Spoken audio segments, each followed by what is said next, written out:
someone read It's me so off? holistic here, you know. Can someone read me off a few of their results, please? Just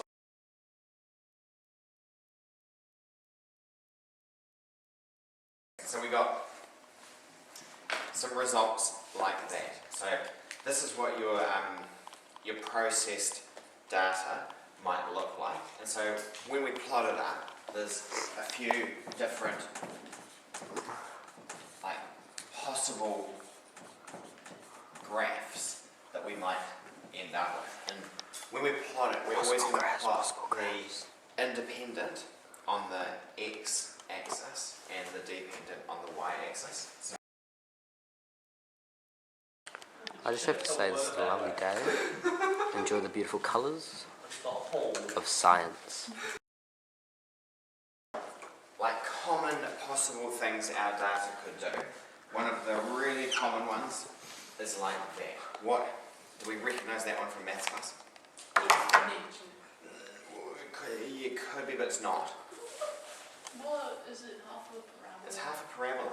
And to make a parabola, we know that it's a y equals some number x squared type of thing, and so we call it a square relationship. Another possibility, that one there, parabola turned on its side. Do you remember from yesterday what that one's called? Sideways parabola. Yeah, it's a square root. And so the typical equation for that is y is a root x, except no one writes in the real world, no one uses the square root symbol kind of in the middle of an equation A. We would instead write y is a x to the power of a half. So that's another possible one. And then the final two that I want to introduce you to are really, really similar, and so often we have to guess and check with the last two unless it's really, really clear. The last two look like that, and like that. What does the bottom one do? I got a bit of a whoop. So how would you describe the whoop part? It's more steeper, sir. It's like a big fat drop and then it just goes, yeah. So it's got like a sharper bend. So like a less sharp bend. Why do we And so these two, this one here is called an inverse relationship. An inverse just means flipped the other way up. And so writing it the old-fashioned way is a times 1 upon x. But no one writes 1 upon x in the equation. Right? Y is a x to the power of negative 1. And this one here is an inverse square relationship. It's like what you get if you take that one and that one, put them together. And so that one, we, in the old-fashioned way, y is a times 1 over x squared, but no one writes it like that. We write y is a x to the power of negative 2. Just like that. If we're trying to make a straight line graph, we have to understand the enemy. And so the first thing we have to do is plot out our data and identify which one of those it turns out to be.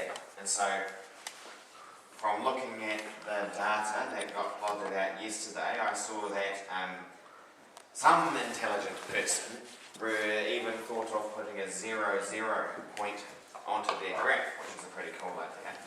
And then the data looked something like that. And so when we see the points like that, we think, oh, yeah, we can probably best join them to be that kind of graph, which gives us a clue that it must be Square root relationship. square root relationship. And so when we're working our way through these graphs, we have to, first of all, we start by plotting our processed data down on a graph. And the purpose of that graph is just to identify what is the relationship that it's most likely to be.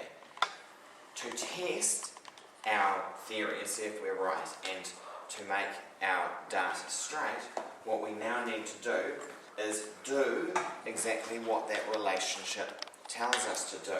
So if we look at the square root one, we can see it says y is a x to the power of a half.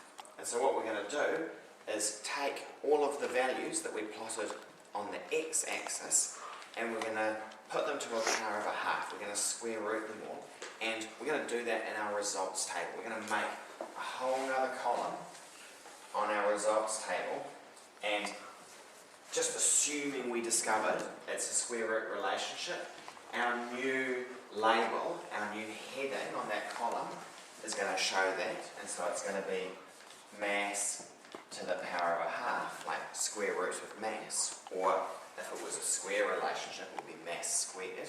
If it was an inverse relationship, mass to the power of -1. So we're just labeling, we're doing to the label what the relationship tells us to do, measured in grams to a half, like a square root gram. Weird new unit that we've kind of created. And so all we're going to do is on our spreadsheet or on our calculator, we're just going to, if it's a spreadsheet, we just say equals SQRT for square root. And that one, or if I'm trying to do it on the calculator, I'm just going to root 0.68 and find out that it's 0.82. I'm going to root 2.02 to get 1.42. And I'm going to root 10.16, just rooting all of the x values that I plotted, and get 3.18. And what we can see has happened is that square rooting it has moved everything a little bit closer to 1. Like 0.68 has gone up to 0.82, whereas 2.02 has gone down to 1.42, and 10.16 has gone down to 3.18. So what this does is it's going to take all of the low values on this graph here, and it's going to move them a bit that way, and all of the high values, it's going to move them a bit that way, and hopefully what we're going to end up with is a straight line. We have to plot a second graph. And on our second graph, we're not going to change what's on our y-axis. We're going to keep the same y-axis label, but we're going to change the x-axis to be whatever that new transformed data is. So it's always the x that we're changing. So change the x to be mass to the power of a half and grams to the power of a half, whatever it is that you calculated.